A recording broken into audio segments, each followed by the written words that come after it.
After the 3 months I spent there in 2006, there was significant decline in security, significant decline in electricity and water services, and it made life just unbelievably. It was, the very basic things, just getting through a day was a struggle to survive. And my second trip, I think it certainly, when I recovered from it, I was certainly more determined to get my message out, to give my family a voice.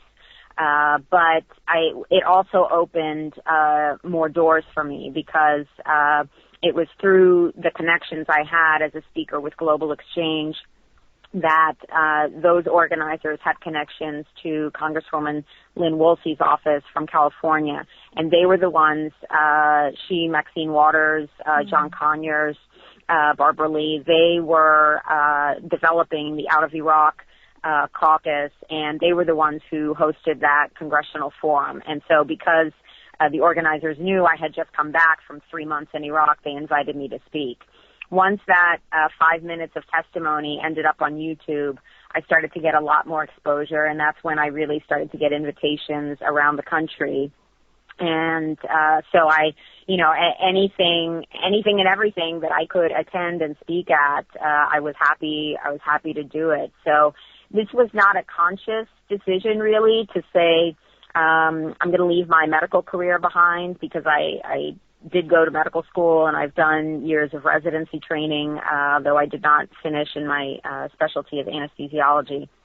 But during the run-up to the invasion, I took leave from my residency in 2002, and I've yet to go back.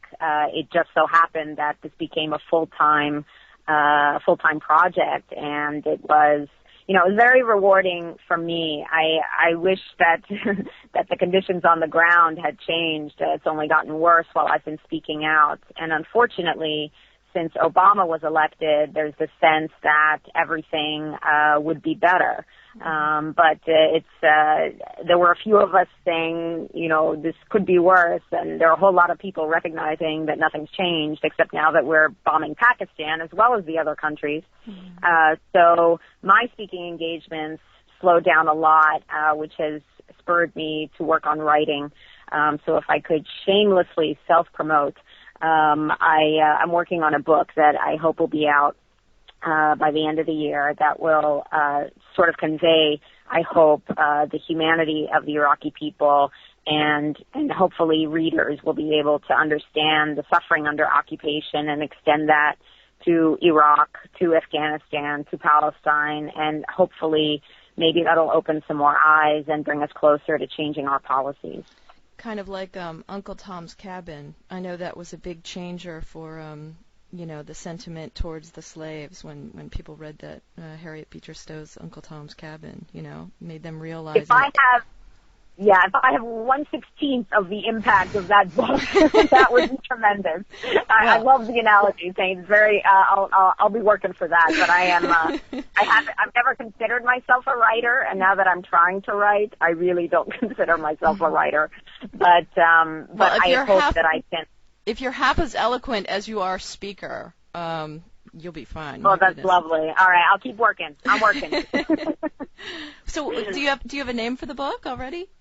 If we'll see if editors and publishers will go with it, but the title I have now is Liberate This, which was my obnoxious response to Operation Iraqi Liberation, and more self-promotion. That's also the name of my website, LiberateThis.com, which right now is really primarily a source of information, where people can look for the background information that backs up what I say in my speeches and presentations.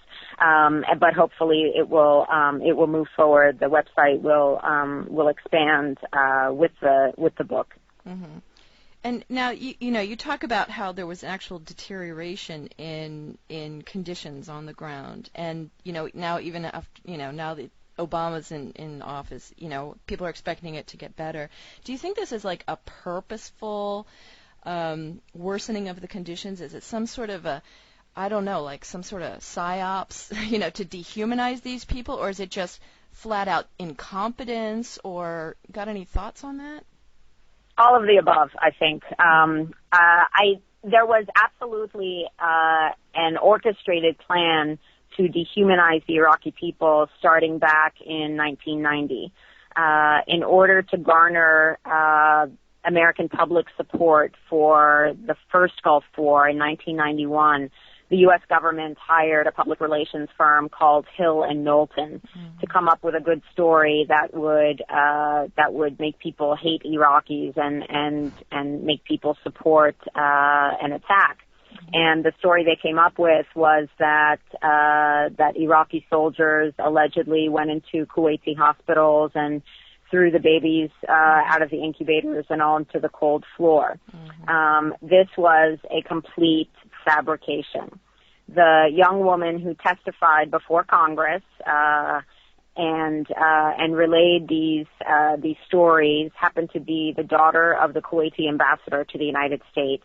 It was a complete lie, a complete fabrication, and over 100,000 people lost their lives based on that sort of demonization. With shock and awe, it was the sentiment was, well, we're coming to liberate the Iraqi people, but there's still the amount of racism that was wrapped up in that is something that has been really drilled into our heads in this country for years. So it doesn't surprise me that there's still a sense that, as you mentioned from your aunt, that people are like, well, we help them, as if we are superior to them and they need our guidance. And this is, there's excellent work by Jack Shaheen called Real Bad Arabs, with real spelled R-E-E-L.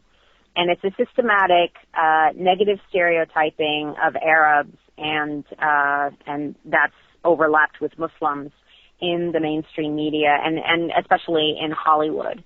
Now, there are a number of groups that get targeted with negative stereotypes, but if there are not positive ones to balance them, then you only have one image of that particular group. Now, I, along with everyone else, has been trained that when I hear the word Arab, I'm supposed to think terrorist. And the images that we usually see coming from the Arab world are young men. They're often dressed in black. Often their faces are covered, so you cannot identify them, so that's dehumanizing. They are angry, and they are chanting in a language we don't understand, and they're carrying weapons. This is the typical image. What we don't see is the majority of the population, which are women and children. They are the majority of any population, because if you take any country, any city, any group, you take a random sampling, you're going to get about half male, half female.